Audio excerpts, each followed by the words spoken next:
Okay, so welcome everyone and thanks for joining. And thanks to Joe and Paul once again for agreeing to deliver the seminar. I think most of you know me by now, but if not, I'm Mairead O'Reilly, your educational technologist. So I think today's updates are going to be an interesting start to the new year. And I just want to remind you all that we are recording it. We're recording as we go right now.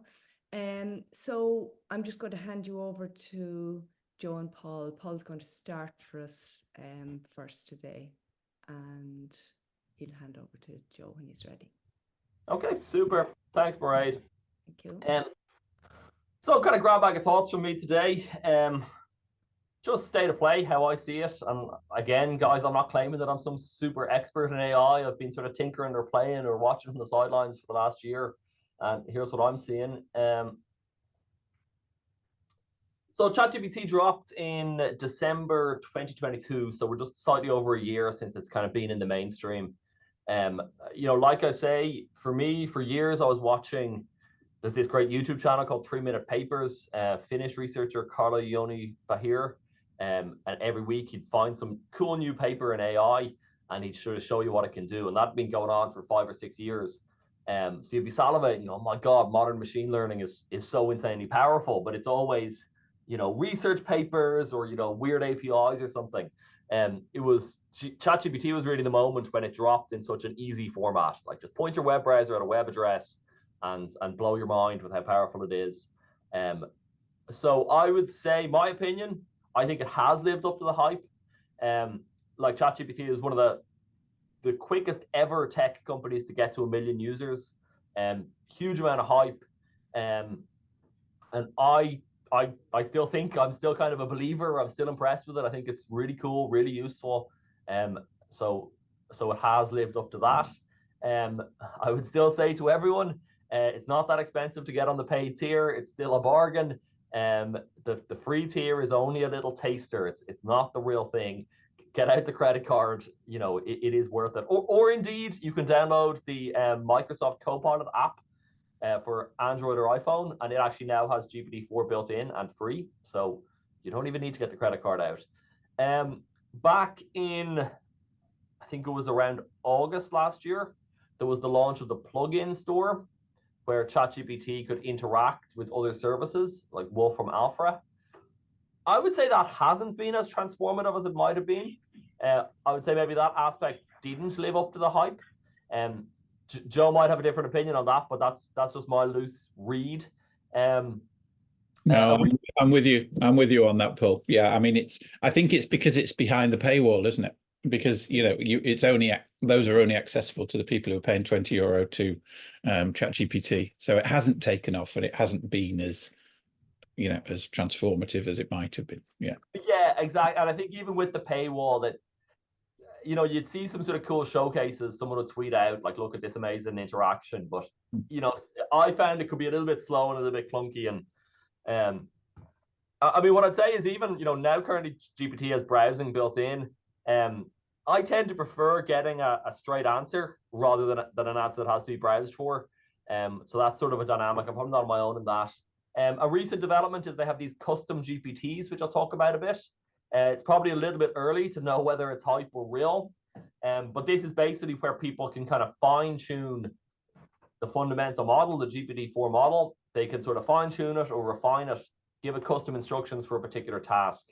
And now there's kind of a store or a way to make it very easy to share those. So someone could fine tune ChatGPT for answering questions about Irish tax law, and now there's a very easy way to share that. So I think that's one thing I'll be watching in 2024.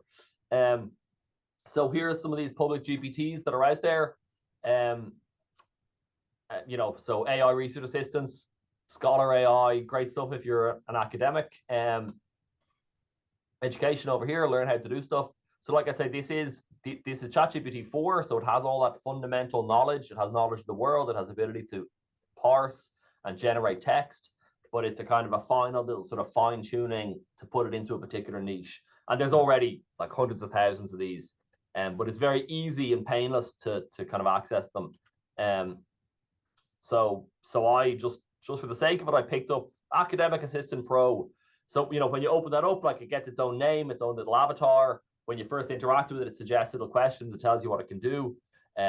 So I said, I need to polish the thesis abstract.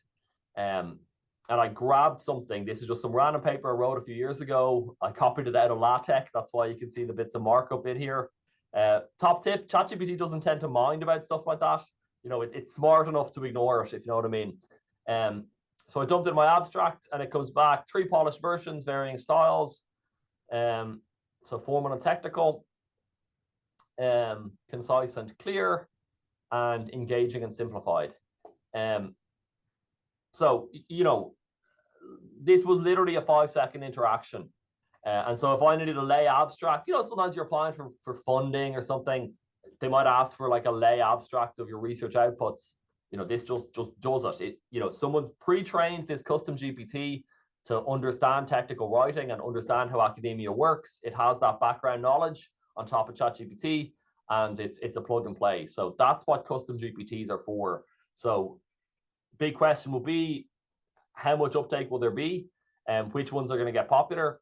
But, you know, in principle, you know, there's nothing stopping someone releasing a custom GPT for a particular named module code in UCD. You know, as far as I'm aware, that could happen right now. In education, there could be a custom GPT for writing essays in the exact style that will flatter the module coordinator of some particular English module, right? You know, all of that is now, all the friction has been taken out. One person can do the work, fine tuning, and then everyone gets the benefit. Okay, so this is fairly significant, right? In my opinion. Or we need to wait to see if the hype is real, but it certainly could be real, right?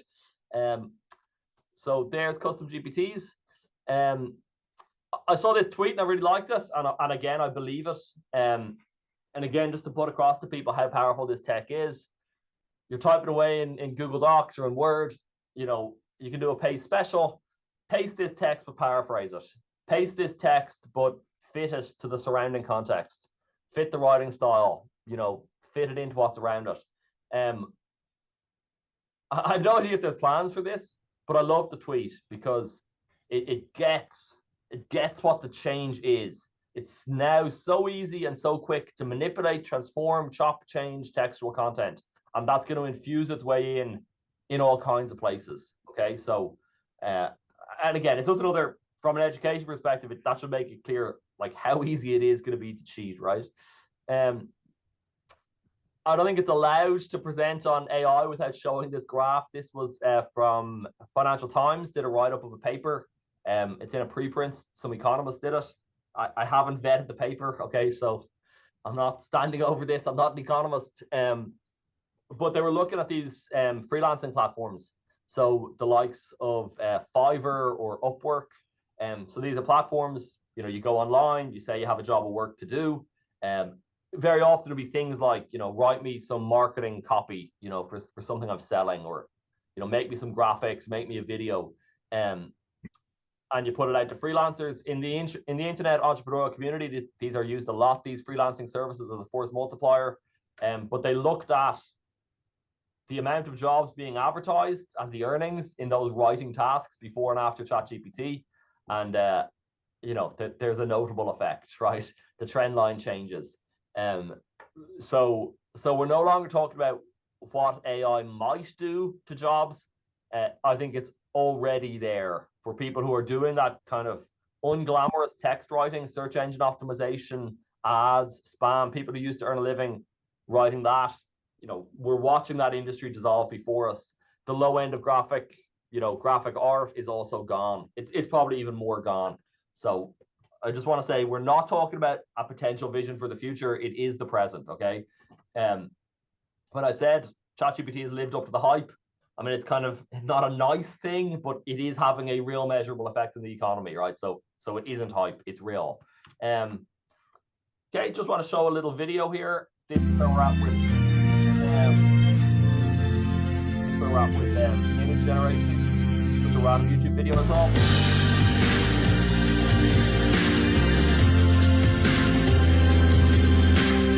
There's our sample.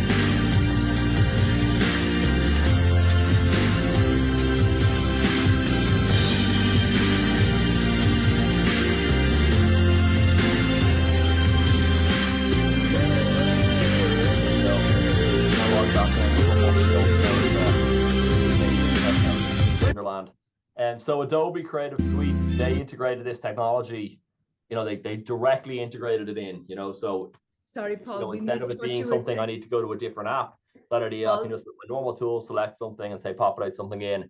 Again, to see this technology penetrate that deeply into standard tools that are used in industries, that's happened really quick and is a serious upgrade.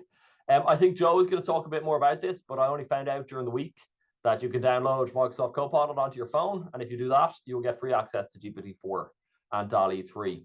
So if you're tinkering around on the free tier or don't want to pay for the paid tier, check this out, and you'll get a taster of the paid tier. So that's a nice little bonus. Okay, so those were just some unstructured thoughts.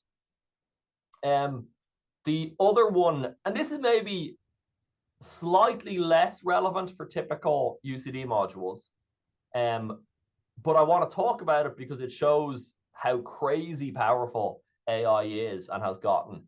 Okay, so Midjourney, it was actually slightly ahead of the curve. It was out and in the wild before ChatGPT, and it's a text to image generation model. Okay, so you give it a prompt and it comes back with an image. And they've been through 6 iterations of their models. They're up to V6 now. And V6 is noticeably better than previous models. So I had to go and resubscribe for Midjourney to play with it over Christmas. It was a little Christmas present to myself. As far as I'm aware, Midjourney as a company, it's only something like 20 people. Like, it's an insanely small company having insanely huge impact. So the current state of the art, the best model for doing text to text is GPT-4. So OpenAI look after GPT-4, and they're currently, in my opinion, and the consensus opinion, they're the best in class there.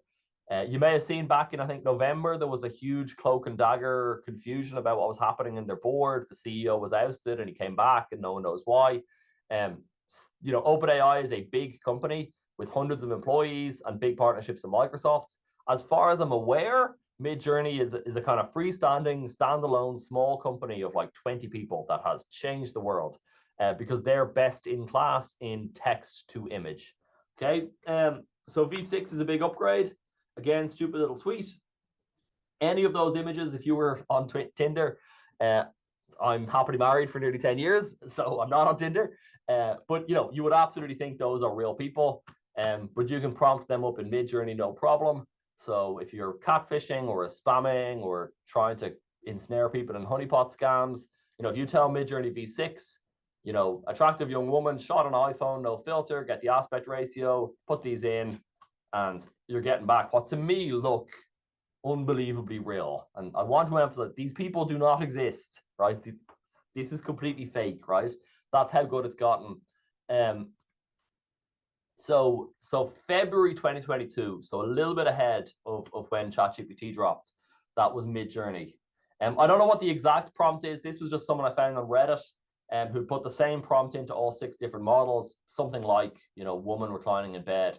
The very first one, and for years, text to image was like this. You get back these kind of fever dreams, these very kind of, you could sort of squint and go, oh, that kind of is a woman in bed, but in a very sort of modern art style, very strange, very feverish. By version 2, it was stepping up.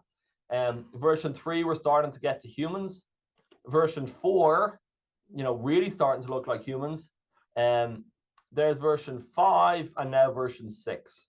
You can see version 5 is maybe looks a little kind of plasticky, or there's something a little funny around the eyes. Version 4 maybe actually almost better than version 5, but maybe a little bit too smooth, a little bit blurry, just a little bit fake. It looks like it's filtered. Whereas version 6, to me is crisp and clear, and you got the defocusing from the camera effect. And to me, to say that's happened by a small company of a few dozen people from February 2022 to this in November 2023, I got my dates wrong there. Sorry. That's an insane change, right?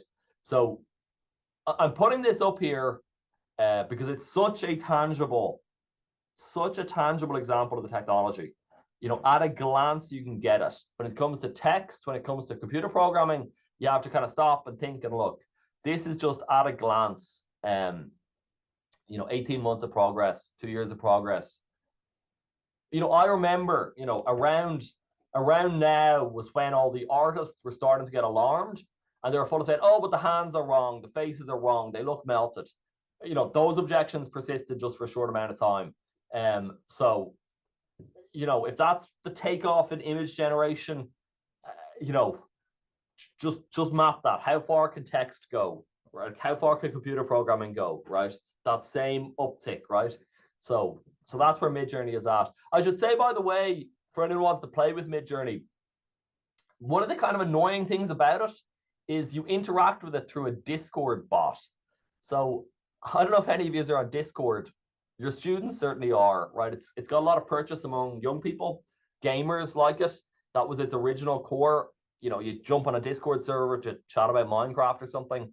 It's now become a bigger kind of communication system. A lot of the student societies here would run their own Discord servers where students could come in and chat and have threads and private message each other. As an interface, it's kind of chaotic and messy and confusing. I guess I'm now a grumpy old man. But the way you interact with Midjourney isn't through a website. You have to go to Discord and you find the Midjourney bot on Discord, and it's like you're having a conversation back and forth. So it's a little bit clunky. It's a bit of a barrier to entry, and you have to pay. But in return, you get access to this insanely powerful tool. Like DALL-E 3 is what's built into ChatGPT, and it's powerful, but it's not. You don't get stuff this beautiful. Here's some nonsense that I made myself. This isn't particularly cherry-picked. This was just me lying on the sofa full of roses and sherry around Christmas, typing nonsense into my phone. So here's poor Pierce taking a selfie outside the GPO. And I actually misspelled Dublin in the prompt, but Midjourney didn't mind. Again, it blows my mind, the fact that it looks like it's a GoPro shot. It's got that wide angle effect, the fact that it's blurry in the background, the fact that this looks like a person, makes you rethink history. Absolute nonsense. I don't know why I typed in this prompt, but I did. A really bad chef trying to make coleslaw out of a banana. So that's a ridiculous thing. There's no photographs of that it can base it on. It's truly creative. It's not rehashing something. But yeah, to me, that looks exactly like a chef, and it looks like they're trying to make coleslaw out of a banana. And the quality to me of these images is you could almost print that in a glossy magazine. That is quality illustration. And so, if you were a fine art photographer, if you were a fashion photographer, if you did food photography or videography, you'd start to be getting pretty worried, right?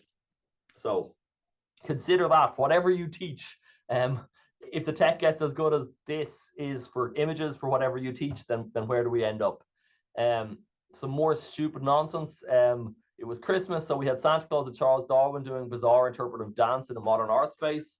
But again, that looks pretty cool. I mean, they look like humans to me. The costuming is nice, the way it's lit. There's nothing obviously wrong. They have the right amount of fingers. Their faces aren't melted. So for a while, there was a brief period when AI images were obviously AI images. But to me, Midjourney now seems to have it basically fixed. Santa and Mrs. Claus are lost, and they're looking at Google Maps. So there's Santa Claus. He has 4 fingers. He has a thumb. He's holding a smartphone. He's looking at it. Mrs. Claus seems slightly annoyed. Yeah, perhaps she does. So again, creative stuff. It's matched a kind of Christmas card style here, but has imported a totally non-Christmas card theme. So that kind of interpolation again shows the power of these models. And this isn't cherry picked. This was just me on the sofa typing nonsense into Midjourney, and I'm picking sort of the best of 5 here, but it's not ridiculously cherry picked. Okay, so that's where Midjourney is. To expand that a bit, I had a little bit of experience before Christmas, looking at this in the context of studio modules, of which there are some in the college. So my interest here, I made this post about a year ago, given out about how ugly electricity infrastructure is, a topic I'm always willing to talk about. So just for the fun of a LinkedIn post, and this was a year ago, so we're talking about Midjourney V4. I stuck this up on LinkedIn and got back some visions for how electricity pylons might look nice. There's Canaletto, an attempt. So then I was happy that was me talking nonsense about a year ago. But then just before Christmas, I connected up with a colleague, Jörg Rakitka, who's the new head of landscape architecture here in UCD. And he runs a studio module. So in landscape architecture, the students spend a lot of their time in studio modules, which is it's kind of more open-ended. It's more long form. They spend many hours per week, working on designs, interacting with each other, interacting with tutors who come in to help them. And his landscape architecture studio module is all about integrating energy infrastructure into the landscape, right? So wind turbines, solar panels, high voltage power lines. So the student projects are about that. So I kind of got the chance to come in and talk to the students on 2 occasions about AI and about power systems, which is what my actual area is. And I was pretty pleased when at the end of it, I got to join the final assessment of how they did. And one of the things York gave them to do was they actually each, just kind of for fun, or not for fun, as an additional deliverable, they used some AI tools to just do a little mock-up of whatever their project proposal was. Included just as an addendum to what their actual, they had these posters and these pitch decks about different projects for interventions in the landscape, but a little appendix of a little AI mock-up. So York has already kind of embraced this and put this into studio modules. I think that's important because the models are getting so powerful that it's better to at least in some way assess their use than let students cheat with them. So I was just on there about Midjourney. DALL-E is now built into ChatGPT. So that's great because ChatGPT is easier because it's a web-based interface or an app interface. You're not faffing around with Discord. And also you can have a kind of long form text discussion. And then in the course of that discussion, you can say, hey, make me an image. So it's kind of more it's more organic, it's more interactive, whereas Midjourney is more one shot. So I had this chat back in autumn about pylons to present to your studio module. So I was saying, can DALL-E design some beautiful pylons for me? And you get stuff like this. The image quality not as good as Midjourney, but you can see how the conversation goes like this. So I say, I want a clearer landscape. I want you to space out the pylons. I want them to stretch off into the distance. So it kind of gets the brief there a little bit. Okay, it's too industrial, make it more beautiful and pastoral and optimistic. Like I say, you can't really do this with Midjourney. Midjourney is one shot. DALL-E is more conversational. This is pretty cool. We got a kind of a serene pastoral landscape with these cool sculptural pylons. Make some variations, make the conductors neater. They all seem to have difficulty keeping the power line straight. Okay, different colors. Art Deco pylons, that's pretty fun. Nice rural village idyll. So look, that's an example, right? That was in the context of a particular UCD module, 15 credits, I think. Where students really are designing stuff, making drawings, making renderings, and doing text research. And that's a studio module. I'm saying that here, having these conversations with ChatGPT can get you at least interesting brainstorming materials. Obviously, I think where it's going is sooner or later we'll have all the power of Midjourney, but integrated into this easy conversational, back and forth, contextual, organic kind of context that ChatGPT gives. There's no technological reason why we won't get that. We'll probably get it pretty soon. So for any students that are being assessed on kind of generating images or renderings or mock-ups, I guess that'll be more happening on the architecture side in this college. This is very much coming down the pipe, right? It's already here and it's only going to get bigger. For fun, I had a bit of a look at Midjourney, how it gets on. So V6 for landscape, just for comparison. It's still struggling a bit to get the conductors straight. I don't know why that is. Here the prompt was William Adolphe Bouguereau, will be one of my favorite painters. French academic style, late 19th century.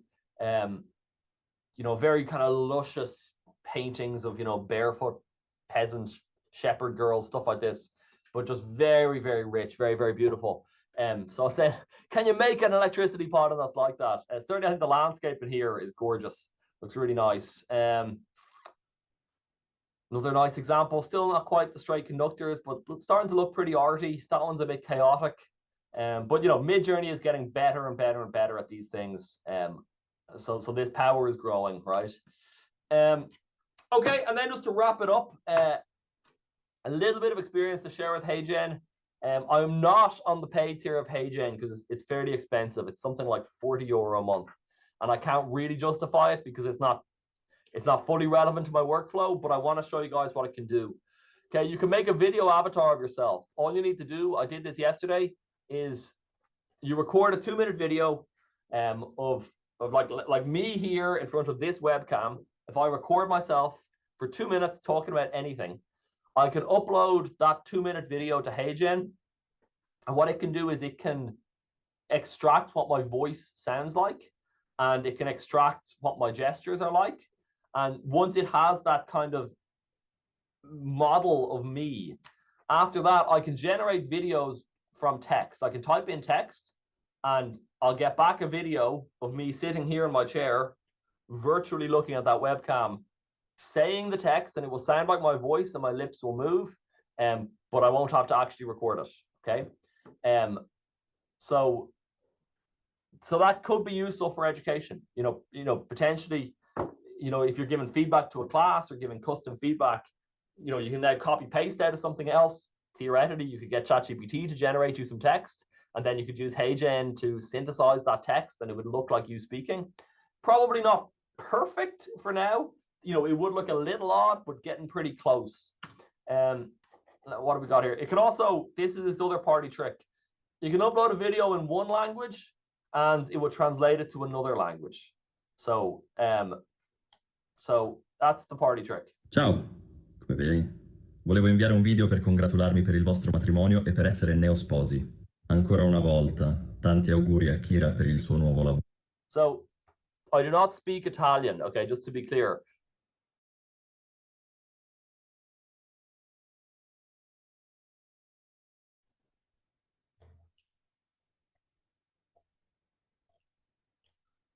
I don't know if the connection just dropped there, guys. Can you hear me? Yeah, you're back now. You dropped for a second. Yeah, good to be back. So yeah, like I said, I don't speak Italian. You only get one free video translation on the free tier. So myself and my wife went to a wedding in Italy in September.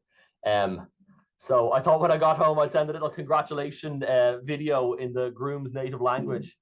Volevo anche solo prendere un momento per riflettere sul fatto che non mi considero un poliglotta. So I did not record this video. The video I recorded was... This is the video I recorded. Hey guys, of course, just want to send through a video again. Congratulations on getting married and being newlywed. So I recorded that video. That's me in my messy kitchen, back home from a wedding in Italy, just, you know, talking nonsense into my phone, saying congratulations to newlyweds in English. You upload the English video to HeyGen and you get back in Italian or French, or they've got rakes of languages. So, you know, what it's doing is it's taking the English language video, it's turning that to text, it's translating the text, you know, like Google Translate or something, but it can also resynthesize the text, and it can learn what my voice sounds like. So it can resynthesize the text in my tone of voice. And then they also have a way of manipulating my lips and my expressions to match that new text. So I don't know if there's assignments at the university in foreign languages where people need to upload videos of them speaking a language.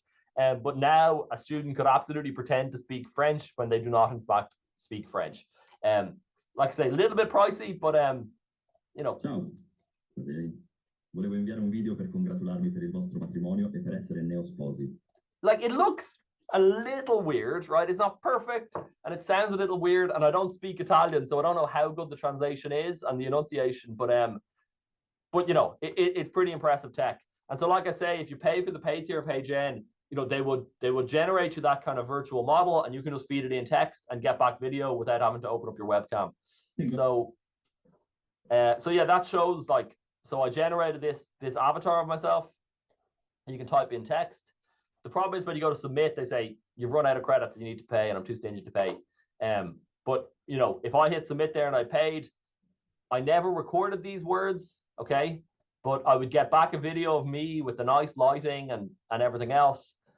reading these words, and it will be quite realistic. So that's now something that's possible. So I'm sure there are modules in the university that have particular teaching requirements that they might need to make a big volume of video content. And potentially now you could have 3 or 4 people could all be contributing, or you could have feedback from a TA, or the TA could prepare some notes, but they would come in your voice.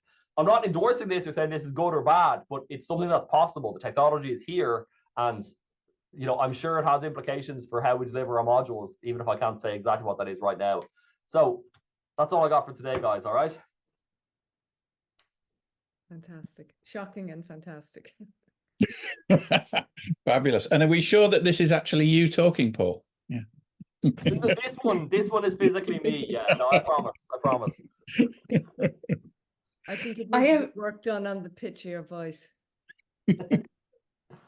I have a couple of questions, Paul. Sure.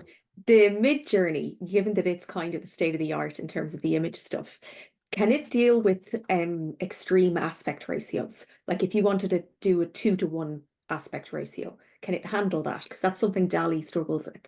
Yeah, it can. It's actually something that I kind of regretted. If you come back to the nonsense I was generating, let me show you here. Where is my nonsense? By default, you get these square ones just by default. So that one there should have actually, you're right, Jen, it should have been a much wider aspect ratio, because GoPro's, I think, is default to 16:9, or maybe even wider. GoPro that's kind of characteristic. So it's kind of wrong. Like a GoPro shot wouldn't be square. But like if you come back here, you can see already those are much wider. And this one here, if you're trying to make catfishing pictures, okay, they're compressed into a square for Twitter, but here do you know what's, because what I was playing, I was playing with a LinkedIn banner over Christmas, and I was trying to create a LinkedIn banner, and that's a 4:1 aspect ratio, and DALL-E can't handle that at all. So I ended up playing with the Canva plugin to ChatGPT and trying Magic Expand, but even Magic Expand struggles with that much. Even if you can give it something that's a 2:1, it still struggles with that much expansion. So I was just wondering if Mid-Journey could handle I don't know what the range is on it, Jen, but the fact that it can do vertical or wide angle, like it's got a fairly good range, and I think whatever it'll get there eventually, probably. And eventually could be in 3 weeks. It can either do it today or soon. There's no fundamental technical limit on that. And my second question then was the Hey Gen. That I would do. Oh my God, that's pretty powerful stuff. So can it do, maybe you know, or maybe you don't. Can you give it you talking head at the camera, but give it a different image to use as the background? Or will it take just where you are? Like, could you pretend to be talking in front of the Eiffel Tower, for example? I think the default, like when you make your kind of the model video, it says the default is you'll get back. It will look like you in that space talking. Gotcha. But I don't know off the top of my head, but if you look, let's go all the way forward. It takes ages to go forward. All this stupid nonsense I put into my presentation. Just use the slide selector, silly me. But I think it's shown here on the last slide. So what you can see is that, this was an instant avatar that I generated. Now, in principle, you can make various different avatars of yourself if you wanted, in different places, different outfits. There's lots of pre-made avatars that exist as well. And some of them are on blank backgrounds. So, I presume they're on blank backgrounds, so you can green screen in a background if you want it. So again, one of those, either you can already make yourself on a blank background, or if you can't, it's coming soon, because there's templates as well, so you can you'll be able to create your own templates, I'm sure, or shoot yourself on a green screen so that then it can apply. Well, this is what I'm thinking, because if you were trying to describe like a construction site, for example, or I'm just thinking of my own teaching, or you wanted to talk about something unique, you find the picture that you want to include, and then you just effectively Photoshop yourself in and type your bespoke text. So, oh my God, it sounds pretty amazing. Presumably they're going to come up with like either a white screen or a white, black, or green screen. They will. Angela's got a hand up. Yeah. Mairead, you'll have a new business idea now, is recording people's talking headshots with good audio for their avatars. I would seriously question the pitch shifted there on Paul. Yeah, but I mean, everybody isn't going to notice that. Angela, you've got your hand up. Hi all. Yeah, just a sorry. Oh, there you are. Just a small bit of feedback, or just, I suppose, to add to what Paul was saying. So I work as a design fellow with the landscape architects, and just to I suppose I'm interested to share for people who are looking to incorporate the image generated AI images into work. We underpin this with a bit of work with the students in terms of, we workshop different AI tools, and a group of about 20, well, there's like 16 students. They actually, we had a session in one of the computer labs on campus, and they played around for a couple of hours. And in terms of looking at price points and quality and output and all that, they came actually to using a free software called Dream Studio, so an AI bot called Dream Studio. As the project that they were working on was progressing and they were producing AI images, they also decided to club together as a studio group and to pay for a subscription for Let's Enhance, which is an AI bot that enhances images. So you can create images in things like Dream Studio or in Midjourney, but sometimes the image quality won't be very good, and so therefore you can subscribe to something like Let's Enhance, and together, like I said, they clubbed together. So one student had it and it enhanced, they could then enhance all of their images, because in the end they were printed on A0 sheets. These one image was, so they needed to be good quality. And again, this is relevant to anybody who's thinking about using AI generated images for kind of large scale presentations and where image quality needs to be excellent. And the last thing I would say on it, just with regards to kind of practical, real world work versus kind of, I don't know, like very synthetic future forward images. Things like using Midjourney and Dream Studio can create, I suppose, images where you don't really know where you're going. You know, they can be very conceptual. Whereas in practice, where Paul was shown there, the idea of using the video and enhancing a video, you can do the same with images, but to a tiny degree, which is amazing for kind of creatives, where if you are, like I said, in landscape architecture, if you have a photograph of an existing landscape, and if you're going to a client meeting or something, and this is relevant for I suppose students as they move towards, you know, professional life, that it doesn't have to be this all singing, all dancing future forward visualization, that if you just wanted to insert a small element into it, one of the things that's just amazing about it and clever about it is it not only searches Adobe's image banks for relevant image content to put into your existing image, but it will colorize it so that it suits the image. It'll drop a shadow so that it looks right in the image. And so all that really reduces the time spent on creating visualizations for what could potentially be work, you know. So like it's also agreeing with that point that Paul made about you know, jobs and the amount of time it takes and skills with regards to kind of graphic interventions. So yeah, that's just my experience in terms of, and to, like I said, to underpin what Paul was saying about using this in a studio based and our experience so far. And we're moving on then a little bit more to looking at how to assess using this, you know, and yeah, so that's where we're at just at the minute. And on the image upscaling stuff as well, I mean, I'm one of the AI advisors for the Royal Photographic Society, and we've been talking about a lot of this stuff. But, you know, things like Topaz has a product called Gigapixel. And I mean, you can upscale images 12 times, something like that in Gigapixel. And I mean, I upscaled a 512 pixel by 256 pixel, tiny blurry image of an AI generated girl the other day, and we ended up with a 4,000 by 6,000 pixel image, and it added in all the detail. So, the upscaled image had every single hair in her eyebrows and her eyelashes and all the rest of it. So the upscalers are intelligent enough now to add in that fine detail, add in the leaves in a landscape if the landscape you were blowing up was just blurry and stuff like that. It's absolutely phenomenal what it can do. And for those in the know, just with regards to image creation, that's always been a thing, yourself, like in terms of when it comes to presenting work.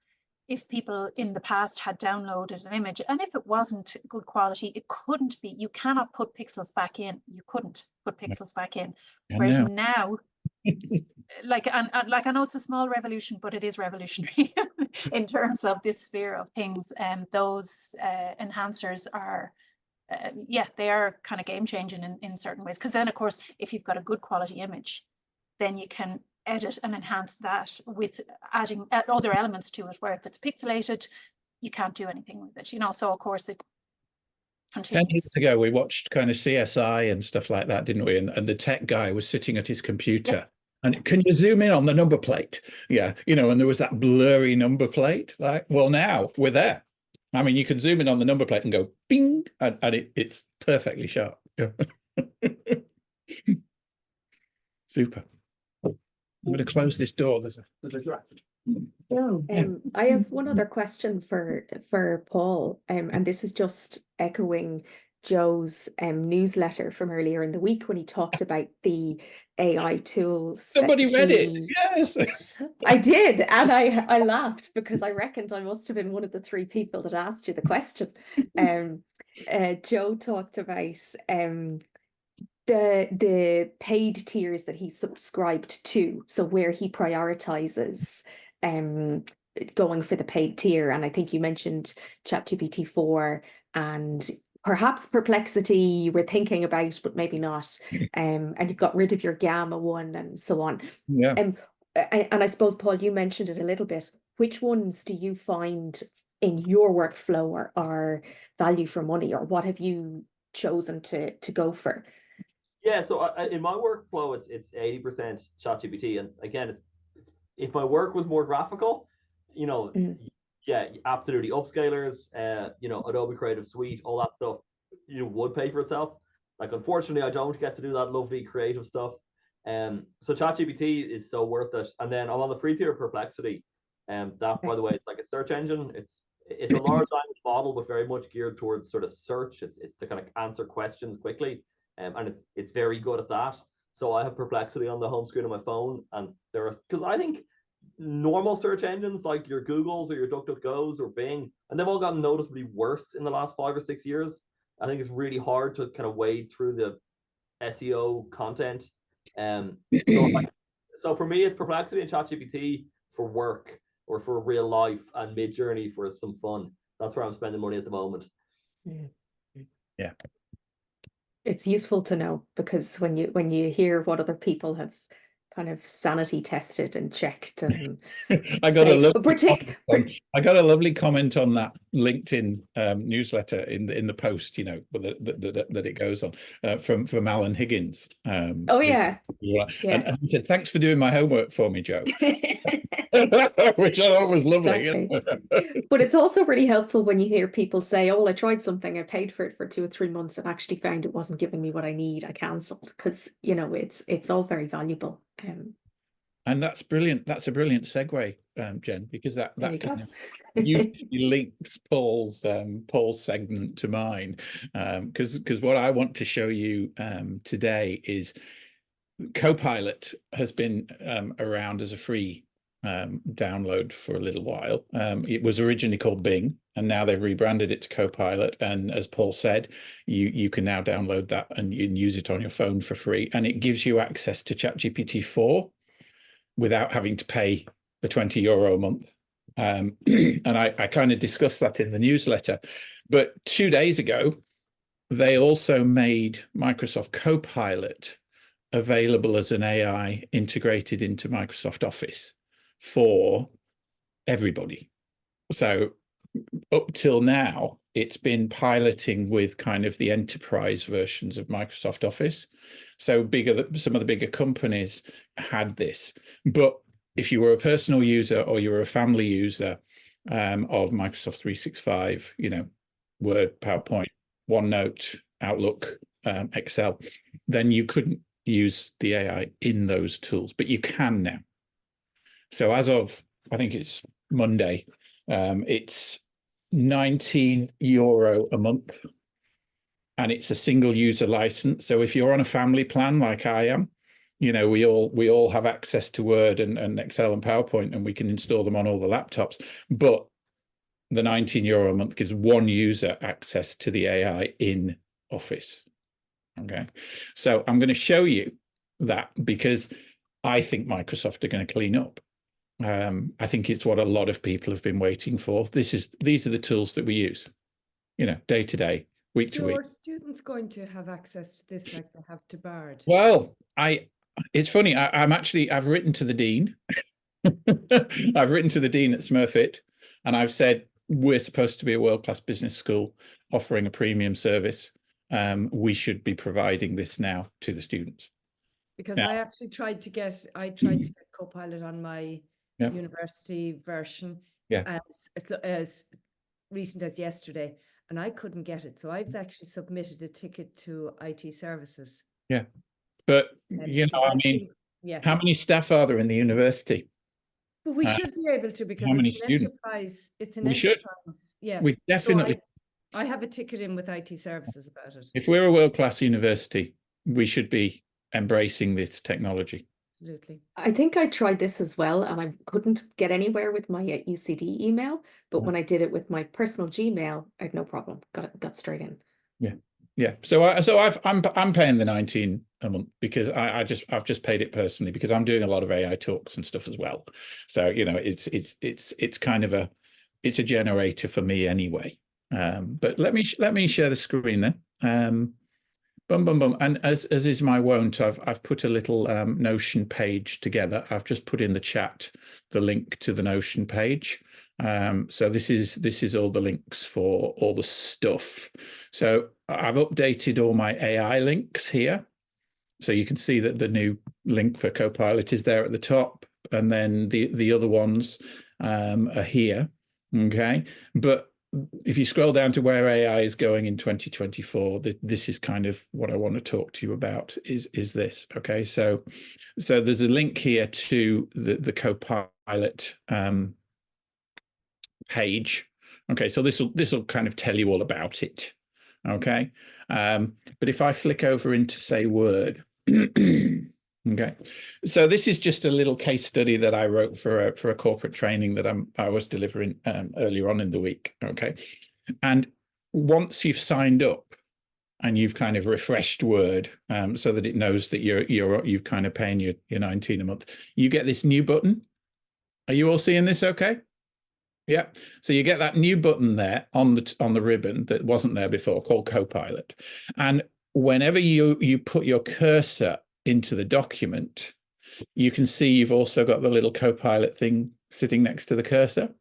Okay, so if you click on that, a little window opens. Okay, so describe what you'd like to write, or summarize the above text in 5 bullet points. Yeah. And you can kind of, you can ask it anything like you can in a normal AI. Okay, so there we go. Okay, so there's 5 lines, and it's done a quick summary and stuff like that. If you click on the big Copilot button up here, you get a bar on the right hand side in Word, and you can use this to ask questions and stuff as well, and have that open all the time. So that's great. And if you've got file, let's just do file new. Okay, so there's a new document. Okay, so I don't know. Let's just let it open. I presume they'll speed this up because it just does take a little while. Create me a lesson plan for a 1 hour seminar introducing project management to an audience that knows nothing about it. Yeah.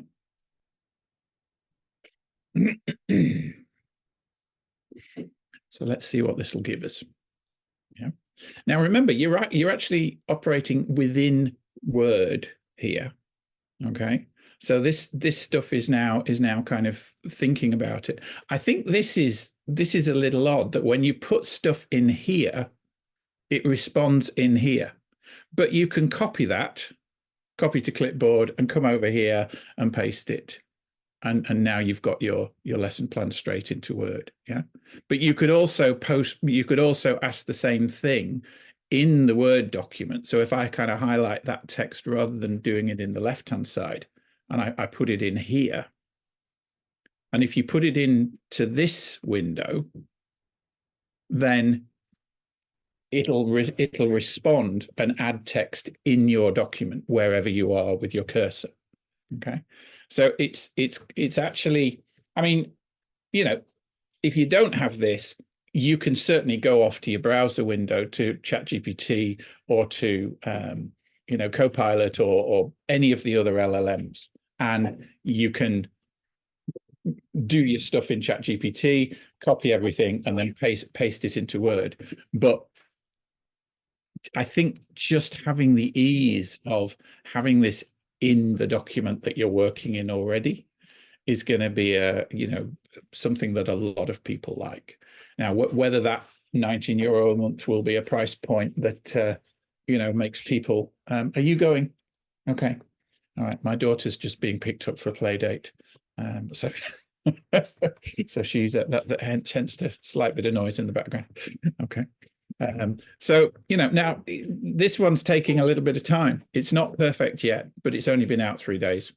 And, like Paul said, I mean, Midjourney's up to version 6 and it's getting better and better every week. This will only improve. But it's pretty good from what I've seen so far. Another benefit that you get if you do pay the money is that in times when there's high demand on things like ChatGPT 4, you get preference. Okay. And when you are creating images using the paid version of Copilot, you have like 100 boosts to images using, the link to DALL-E rather than I think 15 on the free tier. So per day. So you get a lot more update capabilities and it should work faster as well. But it's not perfect. You can see that to me that's just in an endless loop at the moment. So it's not perfect yet, but it will get much better. PowerPoint is probably somewhere that we spend a good bit of time. I would guess that I'm not the only one who spends probably far too long in PowerPoint. We have a Copilot button now in PowerPoint. So, create me a 10-slide deck introducing the exposure triangle to amateur photographers. Okay. Now, it's good if you can spell things vaguely correctly, but it is quite good at kind of, as Paul was saying earlier on, at kind of figuring that stuff out. Okay. Now this is within PowerPoint. Okay.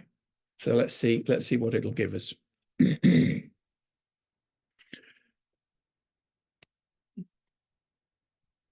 And I mean, this is kind of one that I'd been waiting for. And Jen was saying, like, in the newsletter, I'd kind of said I'm stopping my subscription to Gamma. Okay, so how long did that take? 15 seconds?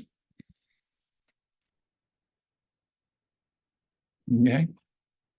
So we've got good material here. We've got lovely layout. We've got good use of appropriate different graphics and stuff like this. This isn't just basic, deck. This is leveraging the design AI in Microsoft PowerPoint, and all these are now fully, editable and stuff like that. So asking your students now to create a decent looking PowerPoint deck as part of their assessment, forget it. Yeah, they can probably do a better job than you can, and that's how easy it is now to do this. So certainly I was well impressed by the PowerPoint stuff. The Word stuff is getting there, but it's not quite there. Excel is still in beta. They are going to introduce full integration into Excel, which will be great for formulas and stuff where I'm always scratching my head and kind of trying to figure out how to use those formulas properly and stuff. That's gonna be a bit of a game changer. And it's also in OneNote and in Outlook. So if you're an Outlook user or a OneNote user, you'll have these AI smarts in as well. Okay, so I've kind of written a little bit about that in the LinkedIn newsletter.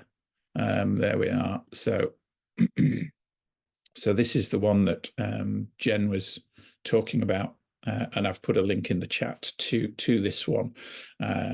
So I kind of just did a little bit of a what am I paying for now? So it used to be, so I was paying for ChatGPT because that's the one that everybody wants me to demo when I'm doing my AI talks and things. I was paying for Gamma, which was 20 euro a month. I've stopped that now because it's in PowerPoint now. Quillbot is a kind of writing summary and just improving your general writing. That's $100 a year. Typical. My subscription on that was 10 days ago. But I won't renew that now because if it's built into Word AI now, I'm not going to need Quillbot. Canva, if you're not on the paid tier of Canva, you're missing out on a lot of power. I use Canva every day for all kinds of graphic work. Otter is a brilliant transcription tool. So you can use it to transcribe calls like this. You can upload video or audio into Otter, and it will generate really good transcriptions and summaries as well. And I have the Pro Zoom, and that also now has AI tools built in. You need to go into your settings and enable them on Zoom. There's an AI summarizer, and there's also the ability to allow people in one of your Zoom calls to kind of ask questions and interrogate the transcript. Somebody comes in late, catch me up, tell me what's been going on, that kind of thing. You can do that as well. So these are constant little incremental changes that all these tools are adding in and stuff, and you may or may not be aware of them. That's why I write the newsletter. That's why Jen, probably my only reader, actually every now and then, does actually read it. So that's it. So I mean, I didn't have a lot more than that today. I just really wanted to make people aware that had actually happened if it had kind of passed you by earlier on in the week, that Microsoft now has it built in. So I will stop my share and see if everybody is actually asleep or whether there's any questions. Joe, just for your information, I think a lot of people, I keep steering people, newbies, to the newsletter to get them going, and people beyond UCD. But I think people are finding it very, very useful. Brilliant, yeah. Especially those that are, I suppose, time poor, and actually are scared that they've missed out on everything and that they're going to have to embrace too much. I mean, it's an absolutely brilliant stepping stone for people and for them to just whet their appetite. So it's also a fantastic historical archive of how the whole thing has, because it's effectively documented things that have happened and changed sort of week by week or fortnightly over the last sort of, I don't know, was it April you started it? Yeah, I think it was so April. Maybe nine months, the last 10 months or so. Because stuff that really great, yeah. Because even if you leave it in your email, I mean, I'm trying to tidy up my email and put things in folders, so I don't have it coming to my work email. Instead, I have it coming to my home email, and it just, you can look at it chronologically as well, like Jen says, and it's just very, very handy, you know. So Right. Music to my ears. Owen, you've turned your camera on. Yeah. Yeah, sorry, I was listening in the background. I didn't want to distract anybody with No worries. on in my place to work. So I'd just like to say I'm coming from the School of Medicine, so I'm a visitor here to this Welcome. engineering seminar. So I've been at a couple of them and I've enjoyed them both. So thanks to Paul and Joe. I find it a great time saver as well. I find the whole area so overwhelming. It evolves at a quicker pace. If I do my research last week, it's out of date this week, and I'm not so up to date to be able to track these sort of micro advances all the time. So I really appreciate the sort of the hand holding that goes on at these seminars and also in the newsletter. So just want to sort of acknowledge that and maybe just sort of reach out with a sort of a view to connecting maybe in the future. So I've just been asked to chair a AI and Education Committee in the School of Medicine within the biomedical section. I think we're probably a little bit behind maybe in terms of where the engineering school is at the moment in terms of some of the interventions. And we're looking to try and sort of upskill our staff a little bit in terms of the knowledge, consider what opportunities there are to introduce it to our students, and then obviously potentially try and avoid the pitfalls of coming up with a really well-intentioned idea of asking students to design a slide deck in PowerPoint is now definitely not the right thing to do. So yeah, so just that's it. It's really going to change the educational landscape to some extent, isn't it? Because I mean, stuff that we thought was good work to set is no longer good work to set. We have to be more creative. Yeah. I mean, one question I had, I was playing around only with Midjourney very, very recently, and one of the questions I was thinking about was whether it could be sort of used or abused for sort of medical art or sort of for schematics associated with biology or anatomy, and it appears actually to be my take on it so far is it appears to be not great for that type of work because some of the terms that are required for training are blocked by some of the AIs because they might be considered to be explicit or inappropriate in other contexts, which is a sort of an interesting twist, which I thought. And then just while I was on the ethics of it, I was interested in Paul's comment about the sort of loss of work for some of the freelance graphic artists or whatnot. And one thing that struck me was I remember doing a little bit of a look into some of the codes of practice for, I think it was DALL-E at the time. I think one of the prime directives or the ethical statements that the companies make themselves is that they're designed to aid humans and that they're not designed to replace humans or human work in any way. I think a number of the companies actually state that explicitly, but as they get better, I would imagine that they'll find it much harder to stand over those ethical statements. Yeah, they certainly will. And I mean, there was a very quiet change to OpenAI's policies last week, where they removed from their kind of terms of reference the ban on using their AI tools for military use. And that's probably flown under the radar for a lot of people. So now that is actually on the table for AI, for OpenAI. Yeah, and I think there's huge issues that you raised there on about AI in medicine. I mean, we probably all, like anyone interacting with a clinician, it's not actually unusual to be in your GP's office now and they might Google something. Probably when Google was first invented 20 years ago, that would have been shocking. We would have thought like, no, your GP is just meant to know everything, right? But now they might go, oh, I'll look up, if there's a contraindication for that drug, and they Google it. We think that's quite normal. But we're probably not comfortable with them throwing it into ChatGPT. Now, I can't think of the exact examples, but I've seen various kind of viral things in the last year, like threads on Twitter and stuff of people saying things like, oh, I had, some complex, hard to manage, hard to diagnose suite of weird symptoms. And I went around to 10 different specialists, no one knew what was going on. And then I explained it all to ChatGPT and it actually got the right answer. It diagnosed me with the rare disease and told me the drug to take. Now, Okay, you could take all that with a grain of salt, but like that is all absolutely coming down the pipe. And so whatever about just education, but you know, clinicians who are going to graduate from the UC School of Medicine are absolutely dropping into that world. And I think it has the most sort of acute ethical issues that need to be mastered fairly rapidly. So we might take on that.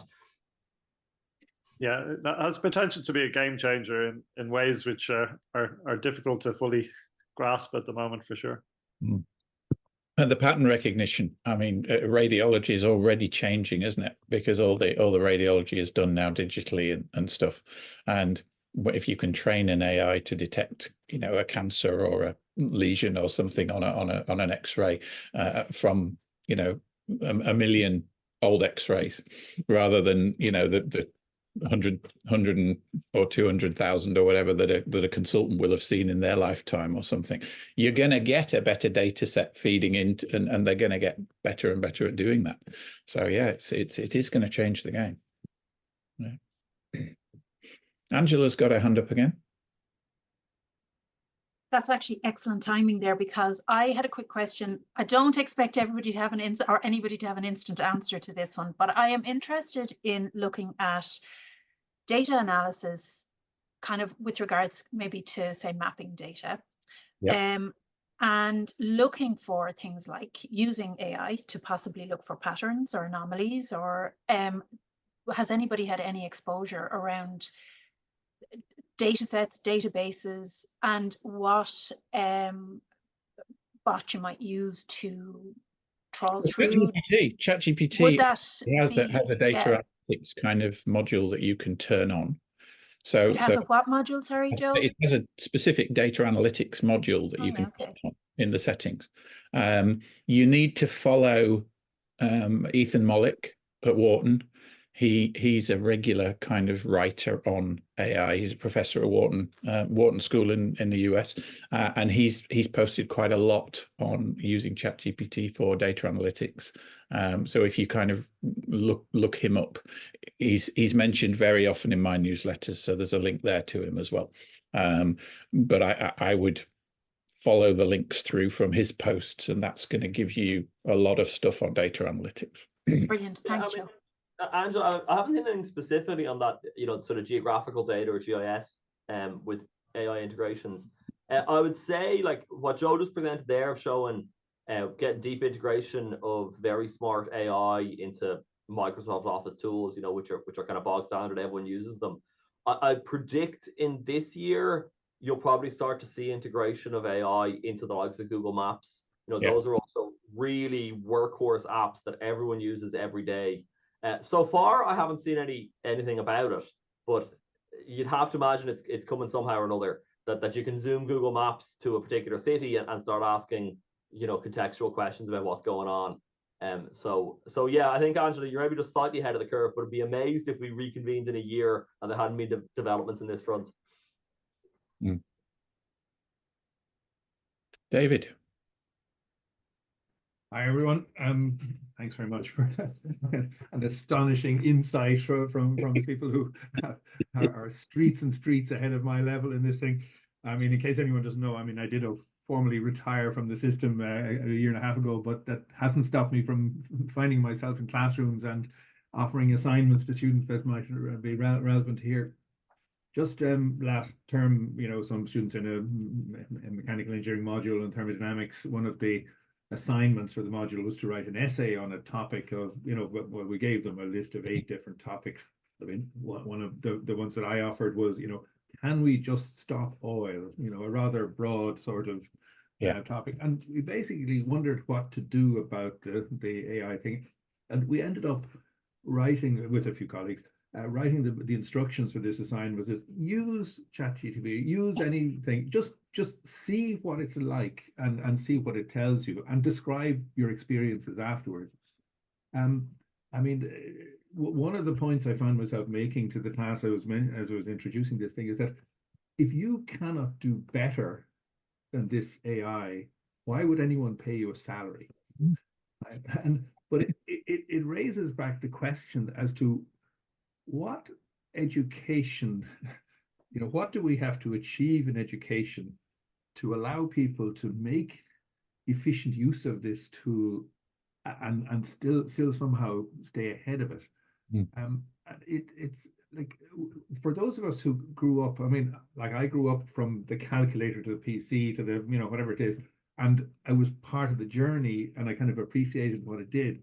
If you suddenly arrive in at the end and suddenly this, as a young student, and this weapon is available to you, how on earth are you supposed to develop the critical power to know whether this is really good stuff or not?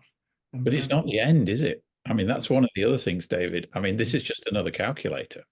Yeah. It's a much more powerful one, and it can draw on bigger data and all the rest of it, but it's not the end. I mean, as we see, because I mean, Mairead's going to probably say, when could we come back next time, kind of thing. And, in 2 months' time or 6 months' time, we're going to have other discussions because there will be new stuff and it'll be better and faster and all the rest of it. So, I mean, I think we have to now, and I mean, I built in from December 22 an AI policy into all my modules. And I said, I want you using AI. This is a tool. It's out there. It's like Google search. It's just, different and more powerful in some ways, but declare your use of it in your assignments. But I'm encouraging you to use it. And I've run workshops in the class to show students, different use techniques, prompting, this kind of stuff. We've discussed the ethical issues, and typically now students are using it. And what I'm finding, and I'd be interested in everybody in the room kind of giving their 2 pence on this. What I'm finding that's coming back from the students is that they're using it to get past the blank page. Yeah. They're putting the brief in to ChatGPT or to Claude or whatever, and it's giving them a start point, and then they're amplifying on that. I don't know whether that matches what you're seeing, David, but well, it does. A number of the students who wrote this essay and put their little half page to describe, they said exactly that. And I've heard academic colleagues saying, I was trying to write an abstract, or I was trying to, and I did exactly this. But I suppose the point is, it's very important to be able to take that as an input, as a starting point, and add value to it. Yeah. And what I'm worried about is, how do we have a young person who hasn't experience of doing it the hard way to appreciate, how to add further value, I guess. Yeah. But these days, do we ask students to do long multiplication and long division in longhand on a piece of paper anymore? I mean, when I used a slide rule. I was one of those people who was in that jumping point between the slide rule and those first calculators that came in and stuff. I mean, nobody uses a slide rule now. Nobody does that stuff by longhand anymore. So, I mean, the level of technology use that's just as a standard is rising, isn't it? It seems wrong to us, maybe, because, they should know how to do this and all the rest of it. But in reality, they won't. Because this stuff is just permanently available. But the filter we're using to choose people's suitability for university courses is very much on the old way, isn't it? Going to have to change. Interesting. Yeah. Very good. Thanks very much. Anyway, anybody else? Is anybody else? I mean, there's people sitting listening who haven't turned the cameras on or commented. Is anybody else implementing AI? Is anybody else seeing what we've been talking about in their own classes or challenges in their own classes? Everybody's gone off to make a cup of tea. Jen? Well, I put one of my assignments into ChatGPT, and I asked ChatGPT to give me, so this is an exercise with what we call free body diagrams. It's for first years. It's kind of an introductory level concept, but if students don't spend the time on it at the beginning, they find it very difficult then to put together equations later on in their studies. But it's a very visual thing. There are diagrams of forces. So I put this into ChatGPT and I said, okay, give me a free body diagram of a crane holding a crane, or something kind of mad. And it gave me a diagram of crane holding a crane. But like, the forces were a mess. They were all over the place. So what I've done as a kind of because I'll be doing this next week with the first years. So I kind of I played around and I got ChatGPT to give, or DALL-E to give me the answer to the assignment, if you will, repeatedly. And I've put them into my PowerPoint presentation for the lecture. And I said, look, if you put this in, this is what you'll get. Yeah. Or you put the same prompt in on a different chat, you get this. And then again, and then again. And I want to kind of talk through with them in the class. Well, I can tell you this isn't right. Do you know why this isn't right? Because I think that's getting at a little bit of what David was mentioning a minute ago as well. We can tell, because we're learned experts, if something is right or wrong. And the skill that we have to develop in our students now, in the modern era, is to get them to a point where they can tell good from bad in what gets generated by an AI, or anything for that matter. The skill in telling the difference between something that's good quality or bad quality. So I don't really know how it's going to go. I don't have an answer, but I'm interested to see. It's probably a fairly low stakes situation because it's a first year module. It's a small component of assessment.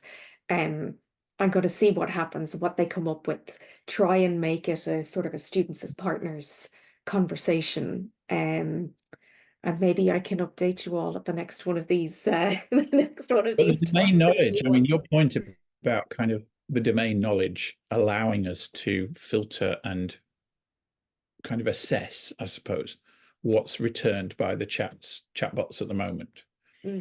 How long is that going to last? How long is it before the chatbots get so good, and have been trained so well that we don't see the hallucinations anymore? We don't see the mistakes coming through or whatever. And, I don't know. I think we're in a very, very, very dangerous place as a society if we get to the point where the norm is that the experts just take what they get as face value. I mean, even if any of us now were reading an academic journal paper, do we ever just take it as fact, as face value? I hope we don't. I hope we go off and check other citations. Yeah. But they'll be able to do that for us in the next 6 months. I mean, Paul showed us kind of one already. I mean, that's not a difficult thing to code into a bot. Take every statement in this paper and give me 2 validatory cross-references from peer-reviewed journals. And give me contradicting stuff. Yeah. Well, that's easy. But then you're still going to have to evaluate what you get on the contradictory stuff and the affirmatory stuff. Yeah. So our judgment, our needle, our bias, like that's going to always be there. We just have to remember to use it. And I think that's the skill we need to give our students. Can I just mention something here? I heard a discussion recently about, the fact that what's going on in the background when you press the button is incredibly complicated, completely impossible to reverse engineer, and therefore impossible to verify. So is that not going to be a fundamental problem? The other thing that I've been very concerned about since my very first attempts to kind of experiment, which are very limited with ChatGPT, it said, it makes stuff up. I mean, it described me as a professor of psychology in UCD, for which there is no evidence anywhere, but happily produced a beautiful story about all this. And so that I find really worrying, that it's happy to approximate and invent based on some vague patterns and background, but you can never trace what has happened. Yeah. That seems to me a fundamental limitation that will always be there. There is some work on this, Dave, but it's primary research. This would be a very fundable topic. People in universities doing computer science research and machine learning, they use words like explainable AI, the whole idea of unblackboxing them. And there is work on this, and people can get some of the way there, and you can like, if you look at all the layers in the neural network, you can kind of figure out, this bit lights up when it's more hallucinating and stuff. And obviously there's commercial impetus.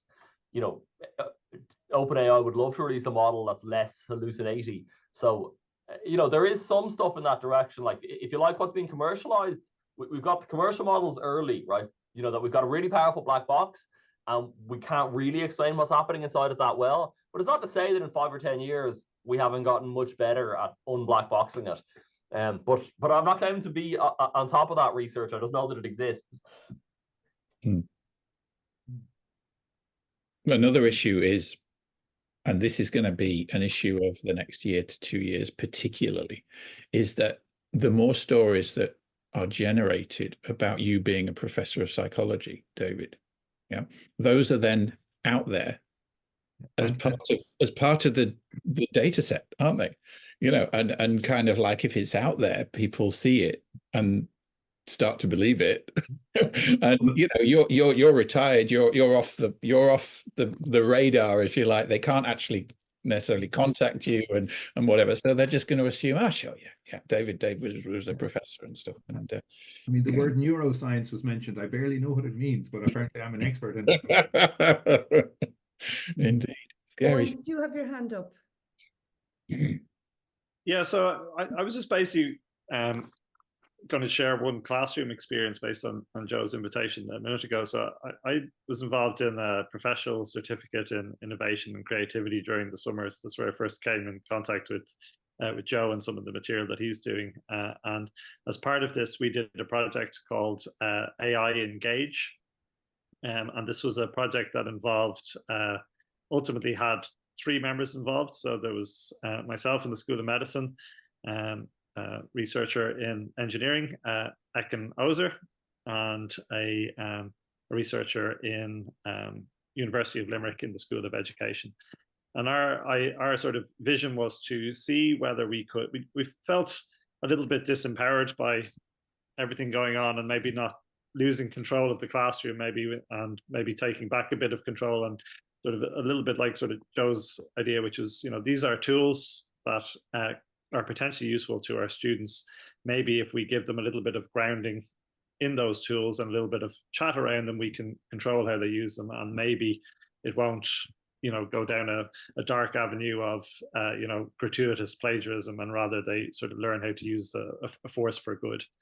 And we all did our sort of different interventions over the course of trimester 1. It was usually only a couple of hours each. So Ekin did some of his work in China with his engineering class around sort of bridge building and bridge design, to try and explore how useful those tools might be. My intervention was in a physiology class in the context of supporting them with a literature review.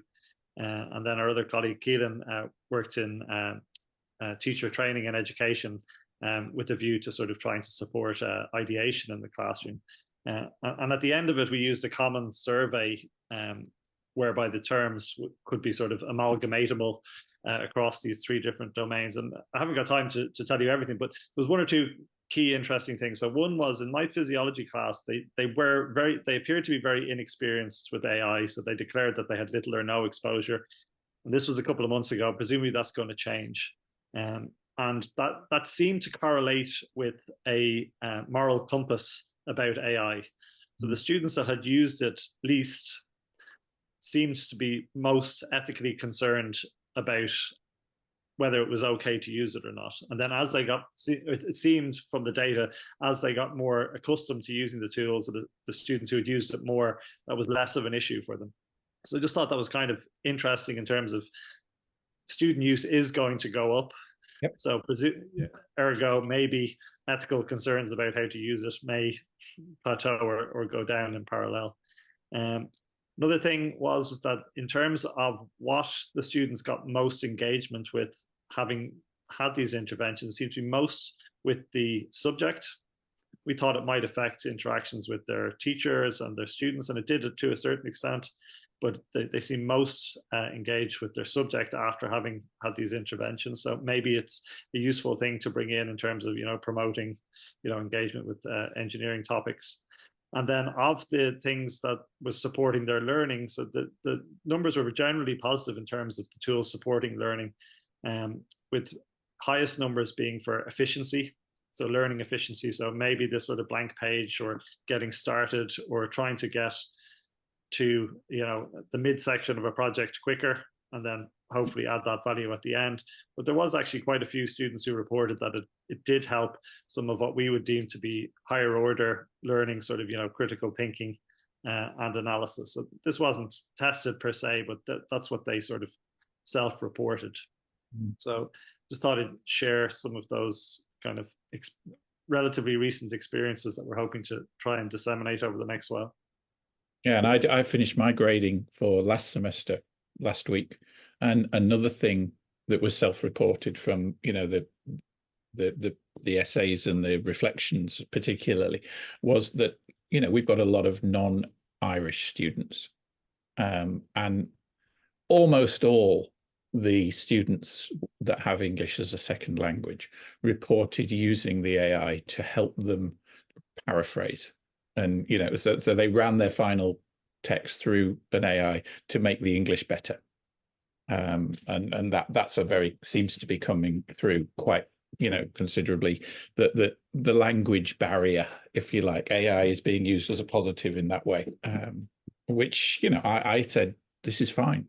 You know, I'm not going to do you for plagiarism for running this through and improving your English if you're Chinese, you know, and your written English isn't that good or whatever. And I'm seeing that coming through now. So. And as a result, Joe, did you actually find marking easier? No, I mean, it was the same. I mean, my rubrics haven't really changed that much, because I meant if you you know, if you have a difficulty reading something, or if the English, the translation, you have to go back and forth and say, well, were they really saying this or were they really saying that? Did the flow work better? I suppose I mean, I'm probably looking that I teach at Smurfit, which is postgrad. I think the acceptance filters is kind of IELTS 7 or something. So I mean, you know, most people don't even get in if they've not got a reasonable command of English. So it's never been that much of a problem. Now, what I will find sometimes is that the spoken English of students is less optimal, but they generally have fairly good written English because they've had to have that to get through the admissions process. So yeah. Okay. So I think we're about done, aren't we, Mairead? 90 minutes. I propose that we can call it there on a nice, neat 12:30. Yeah, that's about right, isn't it? Either. So, has anybody got any more questions before we go and check the newsletter and all the links? I've got to run off to another talk now. I'm doing a masterclass with the Institute of Management Consultants and Advisors in half an hour. So, well, yeah. Thanks very much to Joe and Paul, and I being a bit presumptuous now, but I hope we can have you back in a couple of months again. Yeah, I think we'll do this on. Yeah, I think this is really great, and it's a great check-in, and it's great for it's like a security blanket. Can I just say it's such a shame that so few people can muster the time to attend in person. But you know. Yeah, thanks, Mary. No. Here, David, I've got the admin office actually sending out the targeted mails for me now, because they can reach a wider cohort than I can. And then they're sending reminders, and so I can't get out. And then what I am doing is, you know, anybody like Owen or people like that have gotten in touch that have heard about it from other schools, I'm inviting them in. I don't have a problem about people, but I'm not making it a university. I'm not broadcasting to university wide, because my remit is engineering and architecture. But I am. Can you see the viewings of the recording, Mairead? Pardon? No, I haven't. Can you see the viewing numbers? Well, I haven't either, but it might be interesting to see, are they being, how much or how well they're being watched back? I'd say the earlier ones in particular were probably because I had people coming back to me saying, well, I watched the recording, or people that really were upset at not being able to show up. Yeah. So I suppose we can only do our best and just keep hoping that it's because people are busy, you know. I've heard people say to me that they're watching the recordings, so definitely it's having a wider reach than just the people who are here. Right. Okay. Thanks, Amanda. That's really helpful to hear, because sometimes And I was only thinking actually that Alice had mentioned before she was particularly interested in the visual stuff for architecture. So I would imagine that she and many of her colleagues, a little bit like Angela and what she was talking about in landscape, will actually be very interested in this.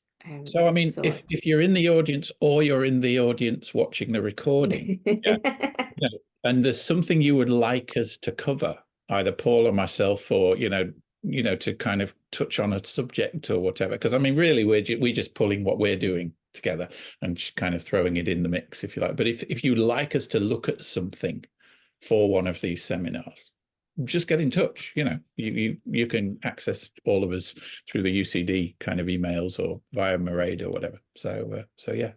That's perfect, because I'm circulating mails in advance. I'm putting the placeholders in, so I'm quite happy. I did encourage this from early on, so it's great having you say it out loud as well. Yeah. And I am encouraging people to come with whatever questions they might have. Super.